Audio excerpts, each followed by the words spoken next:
So, nandito po tayo ngayon sa Museo ng Katipunan at sa El Deposito. Tara, sama kayo sa aming mini tour with our best tour guide, Phoebe. Ang El Deposito ay matatagpuan sa harap lang ng San Juan City Hall. Nagsundo ako ng senyorita. Noong panahon ng mga Kastila, ginawang reserva ng tubig yung yung ilalim nito, pupunta tayo na underground. Wow.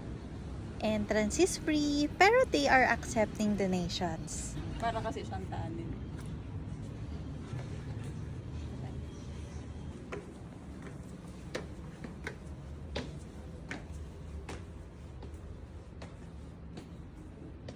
Ang Museo El Deposito ay open Tuesday to Sunday, 9 o'clock a.m. to 4 o'clock p.m. only.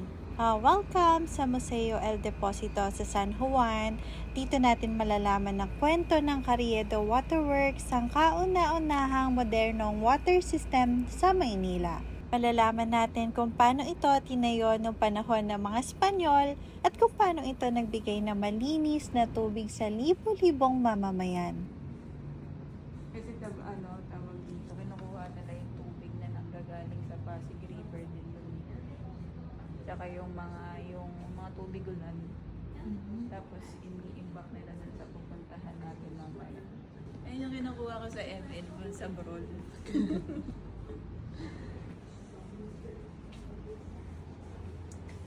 Saraping pilak ni Haring Carlos III ng Espanya. Dito naliligo ang mga sinaunang babae. Dito din makikita kung gaano ka-advance ang engineering noong panahon ng Espanyol. Dahil sa proyektong ito, mas maraming residente ang nagkaroon ng access sa malinis na tubig. Sabi nila, Daddy, yung tunnel daw niya kapag hinulugan mo ng piso, ang tagal mong bago marinig yung echo. So, sobrang lalim. Mapapunta natin yan. Yung pambansang dambana. Dambana is the bell.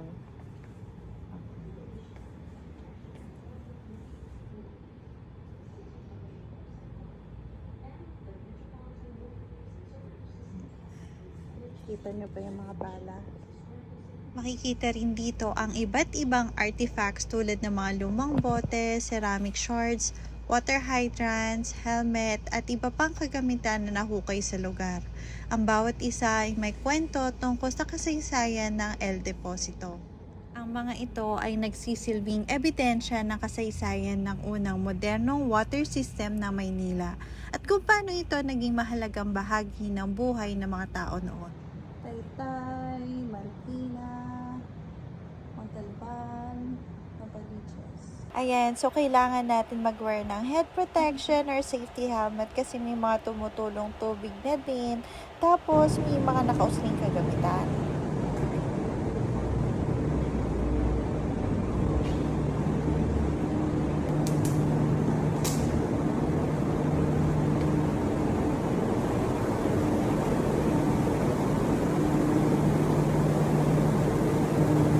Buti na lang may exhaust fan siya kasi talagang nasa ilalim siya ng lupa.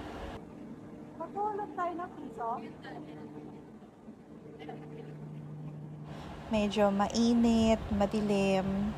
Dalawa lang kami dito sa baba. It's a new experience for me. Ang saya lang, but nothing unusual. Hindi na kami umikot kasi medyo nahihirapan na ako huminga. So, ang El Deposito ay isang makasaysayang imbakan ng tubig na matatagpuan sa San Juan.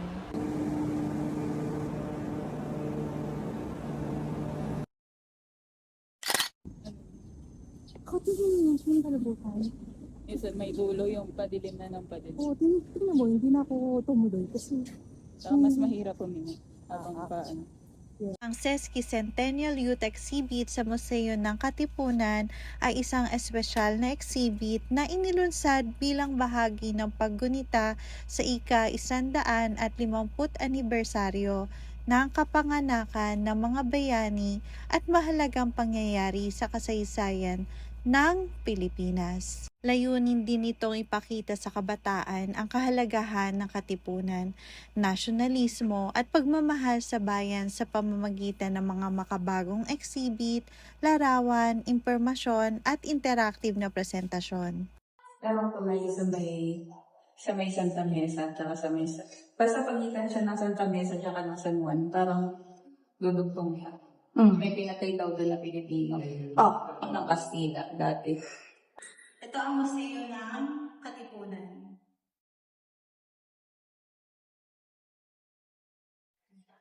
So, ito ang utak ng Katipunan or the brains of the Katipunan. Siya ay si Emilio Jacinto. Sa loob ng museo, makikita nyo ang mga orihinal at replikang dokumento, sandata, uniforme at iba pang gamit ng mga katipunero. Alam mo ba, noong August 1896, alamin natin, naganap pa sigaw sa Puganlag. August 24. Natulog sila eh. Pagising nila. Pinangunahan ni Bonifacio ang malaking pagpupulong sa kataas-taasang kapulungan ng Katipunan sa pakuran ni Melchor at sino? Alam niyo ba kung ano nangyari sa Nobyembre 30, 1896? Ating alamin. Pinanganak ka? Ay, Okay, actually that's my birthday. So naganap ang labanan ng simbahan ng San Juan de Dios sa Rafael, Bulacan. So libo-libong katipunero sa Bulacan na nagkulong sa loob ng simbahan at napaslang ng mga Espanyol. Emilio Jacinto. Ito naman, si Gregoria de Jesus. Andres Bonifacio. Dr. Pio Valenzuela.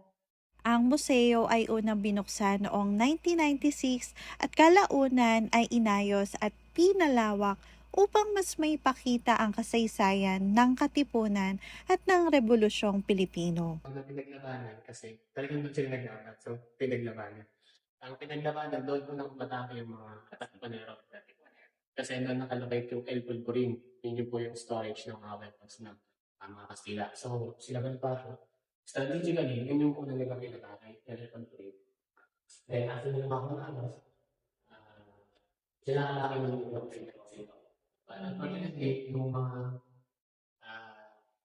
nakarating na sa kanila na pinatake yung El Pulpurin, so nakapag-ready na sila. So, hindi na-capture ng mga May mga OJT students o museum guides na nag-explain sa bawat exhibit. Napakalinaw at detalyado nilang ikwento ang kasaysayan. Decalogo ng Katipunan. Love God with all thy heart. Ano sa English ang Decalogo? Decalogy? natin ng mga Tagalog. So, ang content po niyan, basically, sinasalaysay po ni Pasio na yung kung ano yung sitwasyon ng Pilipinas before ng Spanish period. At yung sitwasyon ng Pilipinas sa kasalukuyan. San Juan City, bago siya naging San Juan City, San Juan del Monte muna siya. Yun yung pangalan. So, ito ang kartilya ng Katipunan.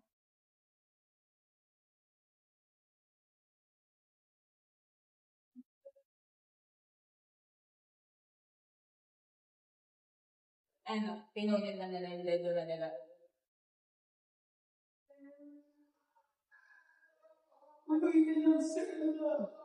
Punitin! Ang sedula! Bakit Irish si Bonifacio? Ako si Bonifacia. So, ano ginagawa niya? Silipin natin. Ito yung yung sinugod nila yung El Polvorin. Yung El Polvorin yung timbakan nila ng mga armas ng mga Espanyol. Tapos ito yung mga katipunero. Sinugod nila yung timbakan ng armas ng Espanyol. Nasabihan na yung yung mga nasa El Deposito ng mga Espanyol na nilalusog sila ng katipunero. Kaya yung mga katipunero, hindi nila nalusog yung El Deposito kasi nga nakapaganda yung mga Espanyol. Ito, hindi sila nakabuha. Kaya ang dami nabatay.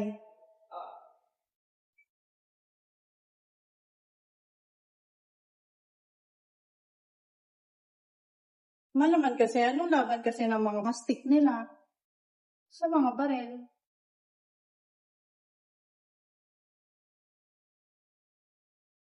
Saan kayo dyan?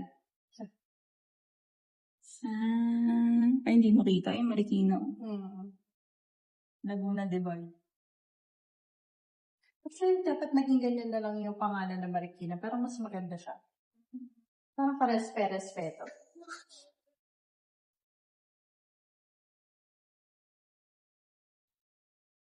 Tapos dineclare yung first martial rule sa 8 provinces. Kaya 'di ba sa flag ng Philippines may race nung sun, 8 race ng sun yung nakaano sa flag.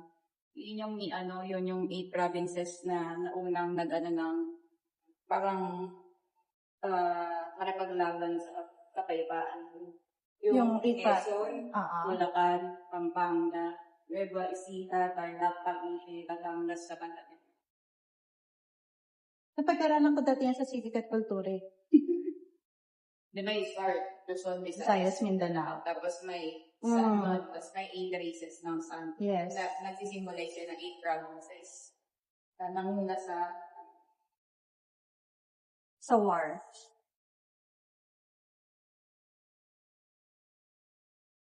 di ba nga nilusublan ng Katipunero yung mga yung mga Espanyol sa tinry nilang lusubin yung El Deposito kaso lang nga nakapaganda ng mga Espanyol. Tapos kumuha pa ng mga reinforcements yung Espanyol mula Maynila. So nag-travel yung mga taga Maynila ng Castilla papuntang San Juan para may reinforcement. So talagang talo yung Katipunero dito. Pero nag-ignite siya ng Spanish-Philippine War. Kaya ayaw ni Jose Rizal ng na makisama kay Andres Bonifacio. Diba inaakay ni Andres Bonifacio si Jose Rizal sa revolution. Mm-mm. Pero ayaw ni Jose Rizal kasi nga, parang bloody masyado. Ang gusto niyang war is gamit ang pluma. Mm. Kaya diba, puro sulat si Jose Rizal ng mga ginagawa ng mga Spanish. Okay. Mas mauunawaan ng mga kabataan ang sakripisyo at layunin ng mga Katipunero, pati na rin ang malaking ambag nila sa pagkamit na kalayaan ng bansa. Hinihikayat din ito ang bagong henerasyon na pahalagahan ang ating kasaysayan at maging mabuting mamamayan na may malasakit sa bayan. Ayan. So, sana nagustuhan nyo yung mini educational tour ng ating San Juan tour guide na si Phoebe. So, please don't forget to like, share, and subscribe for more mini tour videos. Thank you. And